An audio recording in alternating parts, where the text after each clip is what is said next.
हाँ जी, और जितने मसाले वे पुष्पेंद्र। इतना सुनते सम्रासुर से युद्ध करने के लिए प्रद्युम्न जी तैयार हुए और प्रद्युम्न में और सम्रासुर में दोनों में युद्ध हुआ।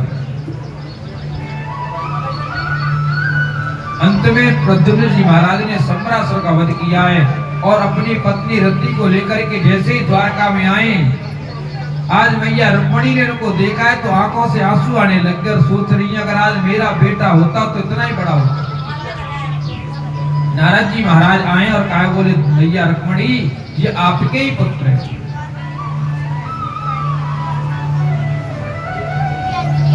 खुशी की सीमा नहीं रही महाराज, खुशी का समुद्र मैया रुक्मणी के हृदय में आज उमड़ने लगा। मैया रुक्मणी के स्तरों में दूध आ गया और मैया रुक्मणी ने प्रद्युम्न जी महाराज को दूध पिलाया है और बड़ी प्रसन्न हुई है कि मेरा बेटा छोटा सा मेरे यहाँ से गया और जब लौट करके आया तो बहू लेकर के आया। जितनी प्रसन्नता एक माँ को पुत्र को जन्म देते समय होती है, उससे अधिक प्रसन्नता माँ को तब होती है जब बेटा बहू लेके आए, और ये प्रसन्नता लास्ट होती है। जाके बाद में मैया फिर कबो कुछ ना रही। जैसे ही बहू घर में आई, सास की खुशी बात, क्योंकि आप तो पता हो सास कौन थे के में बोला राधे राधे। अरे जो एक बाबू कहते सास कहते बात है जो बहुए सांस न लेते, वो तो पहले जमाने की बात थी। अब तो देखो भोले बाबा पे परीक्षित जी महाराज सुखदेव जी से पूछते हैं, बोले गुरु जी भगवान के और भी तो विवाह हुए थे। बोले और भी विवाह हुए। सत्राजित नाम का एक यादव है, वह सत्राजित नाम का यादव भगवान सूर्य की तपस्या करता है। भगवान सूर्य की तपस्या करके उसको एक मणि प्राप्त होती है, वह मणि 8 भार सोना रोज देती है। भगवान द्वारकाधीश उसके पास आया, उससे कहा भैया सत्राजित या मणि तू मेरे कार्य दे दे, जाते समाज को भलो होगा, हमारे राज्य का भला होगा। सत्राजित नाम का यादव कहता, बोले मणि कैसे दे दूं, पूजा तो मैंने करी है, मणि नहीं दूंगा। भगवान लौटार एक दिन सत्राजित नाम के यादव का छोटा भाई प्रसेन उस मणि को अपने गले में डाल करके उस मणि के प्रकाश से जंगल में रात्रि के समय शिकार खेलने के लिए गया है, लेकिन लौट करके नहीं आया। और सत्राजित नाम के यादव ने ये कह दिया पूरे नगर में, बोले मेरे भैया को तो द्वारकाधीश ने मार के मणि ले ली। धीरे धीरे महाराज बात पूरे नगर में फैल गई, क्योंकि लोगों की तो महाराज आदत है,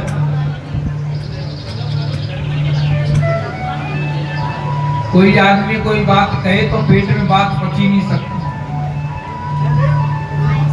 महाराज लोग कहते हैं कि माताओं के पेट में बात नहीं पचती, लेकिन मेरा ये मानना है कि जितनी बात माताओं ने अपने पेट में पचा रखी है ना, उतनी को पचा ही नहीं सकता। जितनी बातें माताओं ने अपने पेट में पचा रखी है ना, और उसको जीवन में पचा ही नहीं सकता।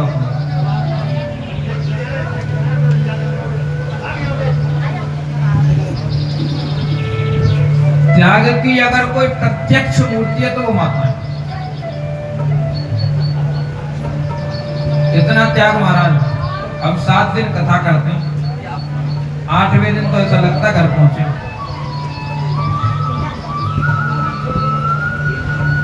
और ये महाराज दूसरे घर से आकर के दूसरे के घर को अपना करके,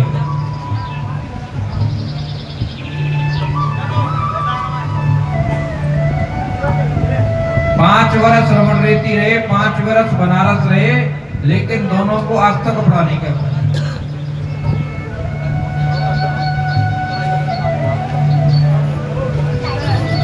लेकिन त्याग की कोई प्रत्यक्ष मूर्ति है तो माता, दया की कोई प्रत्यक्ष मूर्ति है तो वो भी माता है। अश्वत्थामा ने 5 पुत्रों के सिर काट दिए भैया द्रौपदी के 5 पुत्रों के, और वह पुत्रों का हत्यारा माँ के सामने बंधा हुआ खड़ा है और मैया द्रौपदी कह रही है बोले मुच्चताम ऐसा ब्राह्मणों नितराम गुरु। अरे अर्जुन इसको छोड़ दो, ये ब्राह्मण है, ये गुरु है।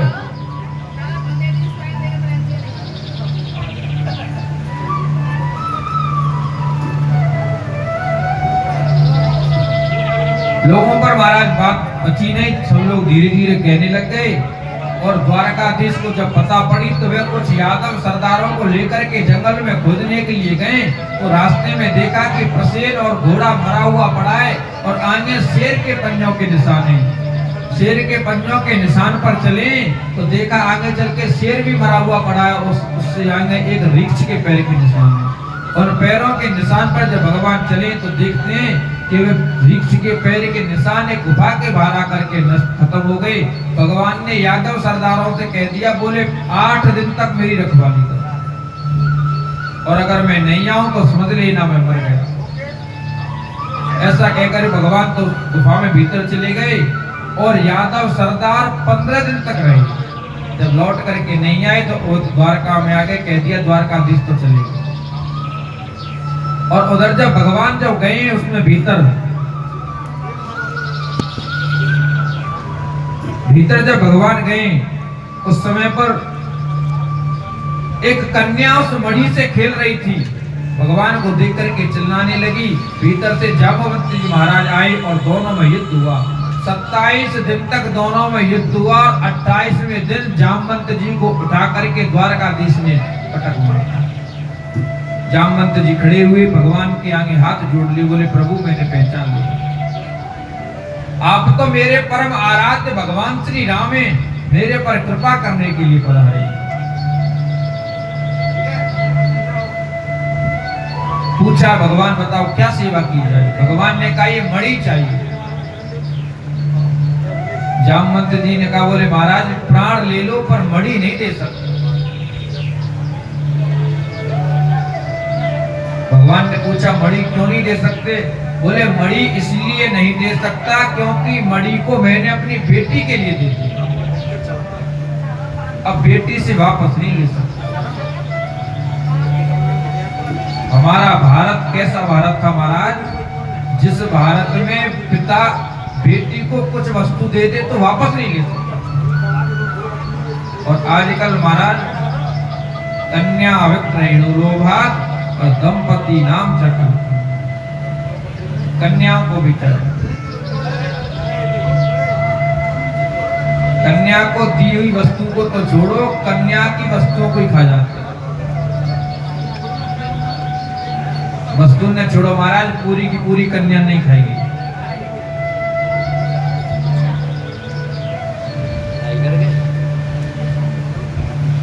जय श्री राम। तो देखो महाराज हम तो पहले ही बता दिए, कथा सुना भी बैठे, कथा सुना भी तो बैठे ना। भगवान ने कही कोई बात नहीं है। जामवंत जी ने कही पर एक तरीका है। भगवान ने पूछी कौन सा तरीका। बोले एक यही तरीका है। बोले मेरी बेटी से विवाह कर लो, अगर विवाह कर लेंगे तो जब बेटी आपकी तो बेटी की वस्तु आपकी। अब भगवान ने मणि चाहिए तो ब्याह करना पड़ेगा। भगवान बोले ठीक है भैया करा दो ब्याह। अब भगवान ने शादी तो कर लेगा मणि के लोग में, लेकिन जाते जाते सोच रहे हैं बोले जब मैं द्वारका पहुंचूंगा ना और जैसे बलराम जी मिलेंगे दाऊ दादा सीधी कहेंगे बोले कन्हैया हमारी चाहे लंबी सही, पर अब तो आदमी की तेरी तरह या रीछ की रीछ नहीं थी लेके आई भाई के। जामवती जी कौन थी? रीछ की पुत्री थी। और रीछ के तो पूरे शरीर पे 12 ही बार महाराज। तो यही बात है, मतलब भगवान सोच रहे बोले जहां तक हम दाऊ दादा यही बात है कहेंगे बोले चाहे हमारी हमसे 10 फुट लंबी, पर अब तो औरत ही थी। दहेज के लोग में इतना वो अंधो होगा तू रीछ नहीं फैलाए। जामवती जी ते कही बोल देखो सुनो आज है एकादशी और रात को पहुंचेंगे हम द्वारका। सुबह जब बाकी औरत आवे ना द्वारका की मोह देखे भी कहा जाए तो पहले कह दिया, पहले मुंह पीछे देखो जाएगा, पहले मुंह दिखाई चाहिए। मुंह दिखाई में क्या चाहिए? बोले जो रात कल आपने मोहिनी एकादशी का व्रत किया है उसका फल दे दो। जब तक कितनियों के दरवाजा ना खोलो। जामवती जी ने ऐसा ही किया और जैसे उन्होंने संकल्प किया मोहिनी एकादशी के व्रत के फल का, और वह व्रत के प्रभाव से भगवान ने जामवती जी को परम सुंदरी बना दी।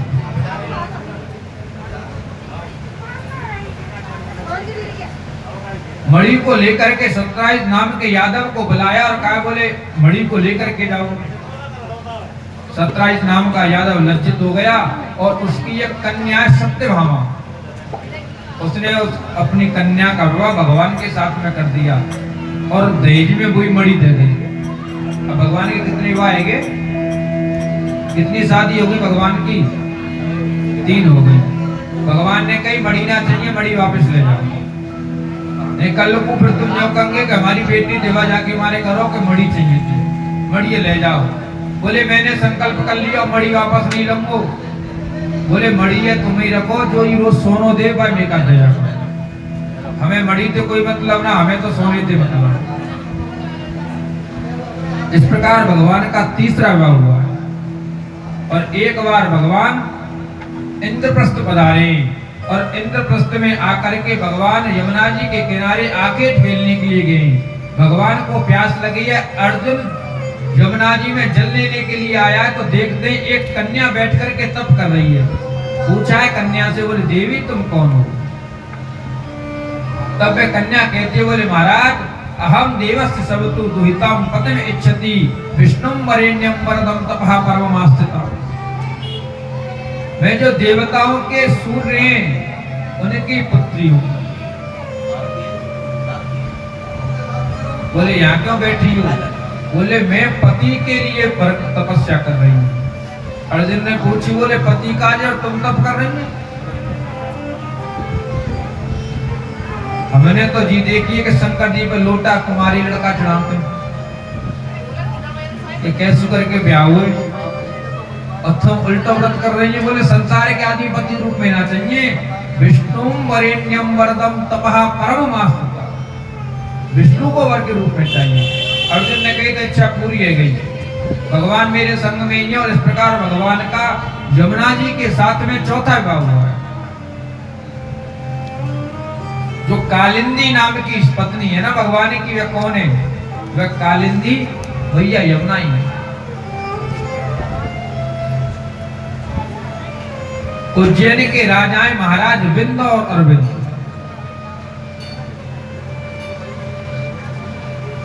उज्जैन के राजा और इनकी बहन का नाम है मित्रवृंदा। स्वयंवर में इन्होंने भगवान के गले में माला डाली है और भगवान का इनके साथ में 5वां विवाह हुआ। कौशल देश के राजा है महाराज नग्नजित, उनकी पुत्री है जिसका नाम है सत्या देवी, एक नाम उनका नग्नजिती भी। 7 बलिष्ठ बैल है उनके पास। उन 7 बैलों को जो कोई भी नाच देगा, एक नाच से उसके साथ में वे अपनी पुत्री का विवाह कर देंगे। कोई नहीं नाच पाया, लेकिन भगवान ने 7 रूप धर के 7 बैलों को नाच दिया। इस प्रकार भगवान का 6वां विवाह हुआ और भगवान की एक बुआ है जिनका नाम है सुत कीर्ति, एक नाम उनका सुत श्रवा भी है।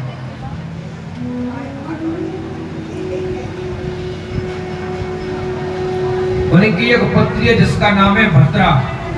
बुआ जी ने अपनी बेटी का विवाह अपने भतीजे के साथ में कर दिया। देखो वो भगवान है, समरथ को नहीं दोष गोसाई, रवि पावक सुर सरी की नहीं।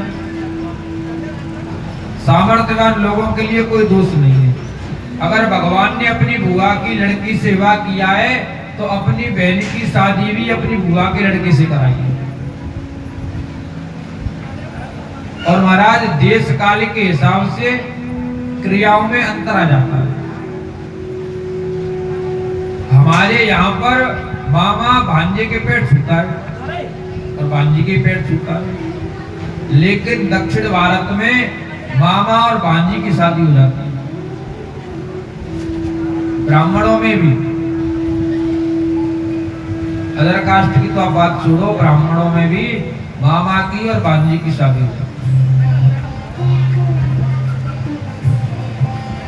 जीजाजी की बहन से साले का विवाह हो जाता है दक्षिण भारत में, डायरेक्ट। वो उनके जीजा और भी उनके जीजा, दोनों जीजा दोनों साले। तो देश काल के हिसाब से क्रियाओं में अंतर आ जाता है, इसमें कोई बड़ी बात नहीं।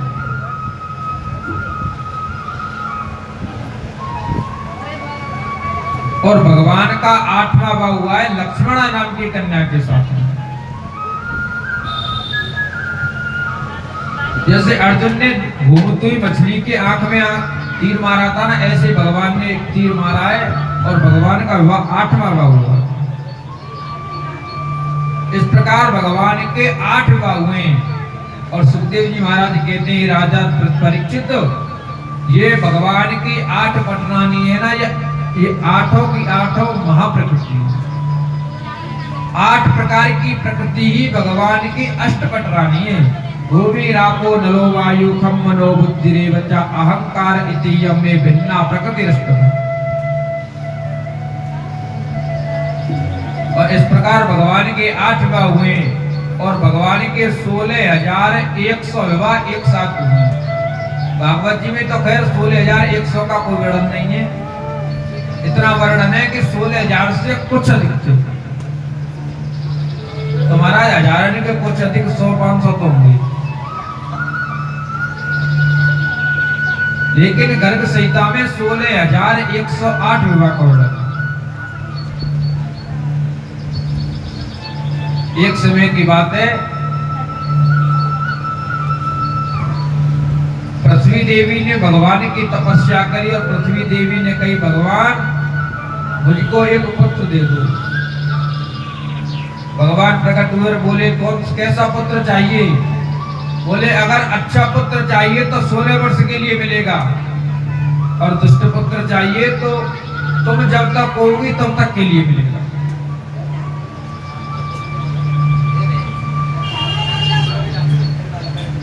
पृथ्वी मैया बोली, बोले महाराज 16 वर्ष की बेटा दे का फायदा, चाहे दुष्ट हुए, लेकिन मेरा कम से कम मेरी आंख के आगे रही। लेकिन एक वरदान देना पड़ेगा, जब तक मैं नहीं कहूंगी तब तक मारेंगे नहीं। हुआ अब महाराज धरती पे ऐसी कौन सी मैया है जो जो कह दे कि मेरा बेटा मर जाए? धरती पे ऐसी कोई मैया आता है? महाराज कुपुत्रो जायेता क्वचिदपि कुमाता न भव।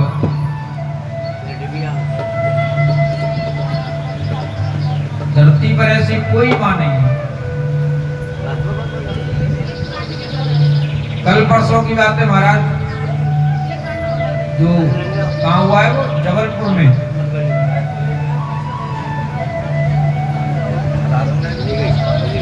वीडियो में देखा महाराज, मां मर गई पर पुत्र को नहीं छोड़ा।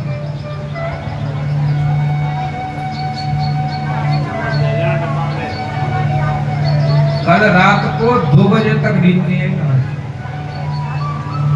इस दृश्य को देखा।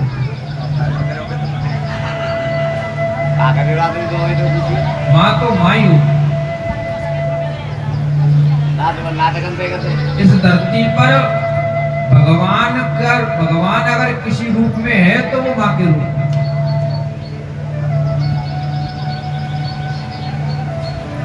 हम लोग महाराज हमारे पेट से कोई 250 ग्राम का बांट बांध देते,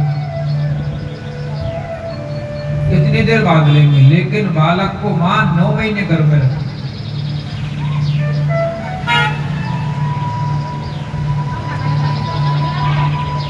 जब बालक का जन्म होता है ना महाराज, लोग तो कहते हैं बालक का जन्म है, लेकिन शास्त्र में कहा गया वो बालक का तो जन्म है ही, वो माँ का भी जन्म है।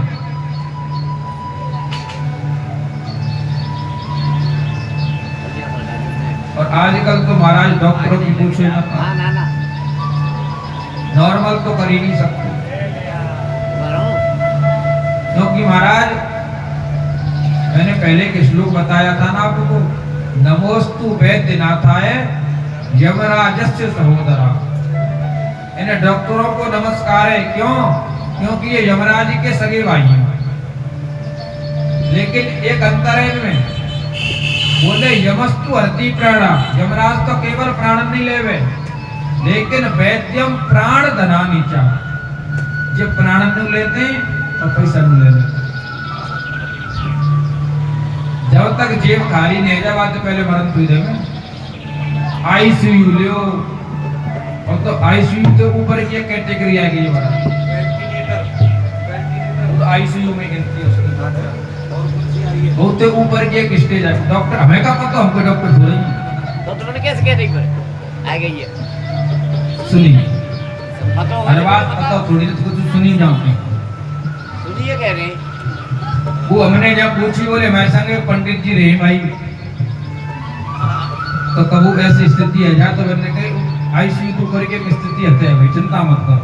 नहीं पॉसिबल कह रहा हूँ। बोलो राधे राधे। इसलिए महाराज मैं तो यही कहूंगा, डॉक्टरों को तो दिखाना बंद करो, वैद्यों को दिखाओ, आयुर्वेदिक वैद्य। महाराज 3 साल दवाई खाई डॉक्टरों से, 1% फायदा नहीं। अब आयुर्वेदिक चल रही, एक तो दवाई सस्ती, ऊपर से कोई चेकअप नहीं, केवल नाड़ी देखती थी। इतना मैंने पहले भी आपको बताया है, हमारे ज्ञान को तुम्हारा दबाया गया।